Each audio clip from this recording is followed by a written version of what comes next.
நம்முடைய திருக்கோயிலை நாடி வந்து இங்கு நம்முடைய பெயரில் ஒன்றாக இருக்கக்கூடிய கால பைரவம் என்ற ஒரு பெயரில் நம்முடைய சுற்றுவட்டார கிராமத்தை சார்ந்த நண்பர்கள் கால பைரவம் என்ற ஒரு திரைப்படத்தை எடுத்திருக்கின்றார்கள். மகிழ்ச்சிக்கும் போஸ்டர்களுடைய விஜய் திருமணம் ஐயா அவர்களுடைய இயக்கத்தில் லூகாஸ் ஐயா அவர்களுடைய நடிப்பில் நாம் கொடுத்த மூலக்கதையை கொண்டு நம்முடைய சுற்றுவட்டார பகுதிகளில் இருக்கக்கூடிய பக்தர்கள் எல்லாம் நண்பர்கள் எல்லாம் நம்முடைய திருக்கோயிலுடைய தொண்டர்கள் எல்லாம் சேர்ந்து கால பைரவம் என்று அந்த படத்தினை எடுத்திருக்கின்றார்கள். ஓரிரு வாரங்களில் அந்த திரைப்படமானது திரைக்கு வரும் தமிழகம் என்றும்.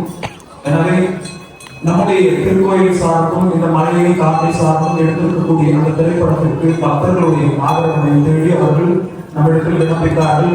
எனவே அந்த திரைப்படம் திரைக்கு வருகின்ற பொழுது பக்தர்கள் எல்லாம் அதற்கு ஆதரவு தெரிவித்து அந்த திரைப்படத்தை கண்டு அவர்களுக்கு நல்ல ஆதரவை வழங்கிட வேண்டும் என்று அன்போடு வேண்டுகின்றோம். ஏற்கனவே சில பேர் டிக்கெட் வாங்கியிருக்கீங்க கடந்த காலங்களில். நீங்கள் வாங்கியிருக்கக்கூடிய டிக்கெட் நீங்கள் எந்த தேட்டருக்கு போனாலும் அந்த திரைப்படம் வெளிவந்த உடனே அது செல்லும் என்று நமக்கு சொல்லியிருக்கிறாங்க. இப்பயும் இந்த இடத்துல ஒரு ஸ்டால் போட வச்சிருக்கிறாங்க. தகவல்கள் வேணும் கேட்கிறவங்க இந்த வண்டி மரப்பிள்ளையார் பக்கத்தில் இருக்கக்கூடிய அவங்களுடைய இடத்துல சென்று அதற்குரிய தகவல்களை பெற்றுக்கொண்டு கால பைரவம் என்று அவர்கள் இந்த பெருமானுடைய திருப்பதியில் எடுத்திருக்கக்கூடிய இந்த திரைப்படத்திற்கு நீங்களும் ஆதரவு வழங்கி அவர்களுடைய முன்னேற்றத்திற்கு ஒரு உதவியாக இருக்குமாறு போல வேண்டுகின்றோம். திருச்சிற்றம்பலம் தொடர்ந்து